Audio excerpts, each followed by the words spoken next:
You've written a lot about coal, a lot about carbon capture sequestration. Is it a feasible solution? Can coal, I guess, be clean and be a solution? Just recently you wrote about a new study that it's talking about the vast amount of underground storage space needed to make CCS a reality is a lot larger than was originally thought. Yeah, we don't know a lot about injecting hundreds of millions of tons of carbon dioxide in this supercritical, highly pressurized form in geologic formations. It has never been done at scale. So there's just a lot of studies coming out that say different things. I think people should understand that it's important to do the research in this area, but the notion that anytime, let's say, in the next 2 decades, we're going to be putting substantial amount of carbon dioxide buried underground, I think it's just unlikely.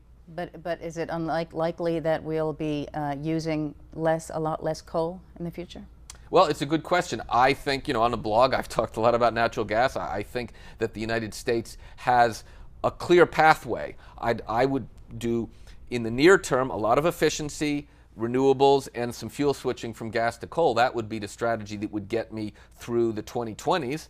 After the 2020s, we're going to have to go gangbusters on a whole bunch of really low carbon technologies. But the point is, if you don't start now, you just leave the next generation in a position where they can't even do anything. Right. And how much of all of this is dependent on, we hear so much talk about technology and innovation, things that are only in the works now or not even conceived of yet. These are things that you factor into your predictions and your opinions?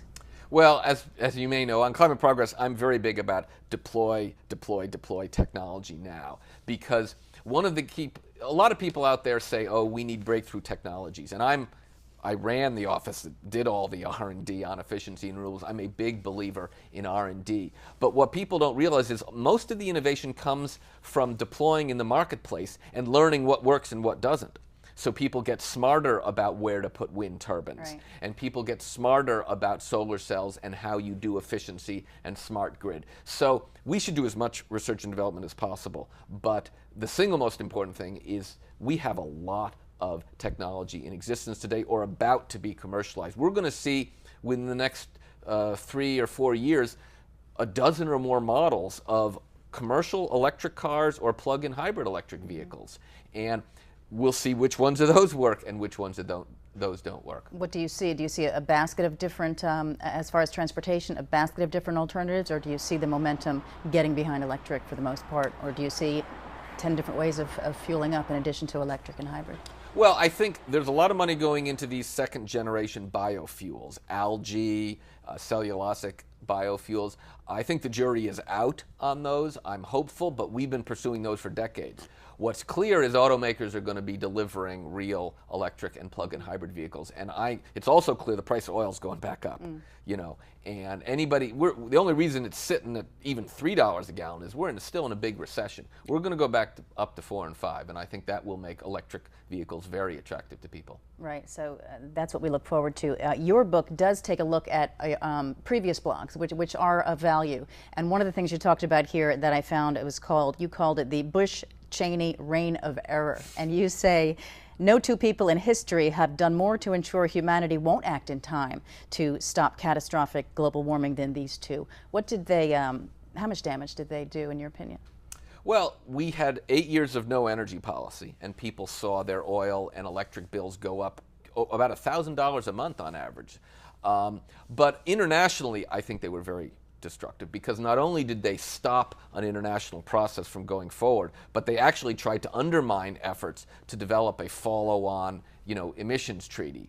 And so it's been very difficult, I think, for this administration to try to put things back together in just 1 year. So, and I think they also spent a decade spreading misinformation. I think, to be honest, one of the reasons I think the public doesn't, understand the full nature of how big a deal global warming is because we had for 8 years, the administration was muzzling climate scientists and downplaying it. Well, looking at what they're doing now, how encouraged are you at this point in time that solutions will be put into place legislatively here in the U.S. as well as a binding global agreement that will be successful?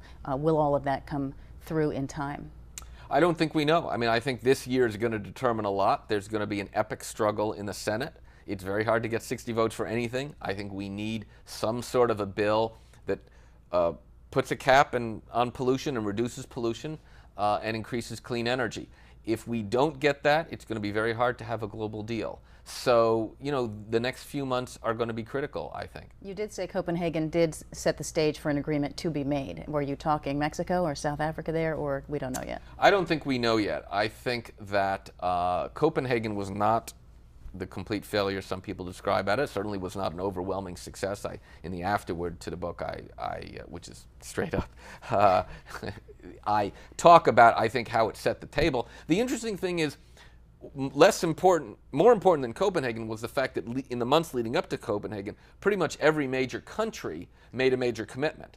And some of them are codifying them into law. Brazil is codifying into law major emissions reduction and major protection of forests.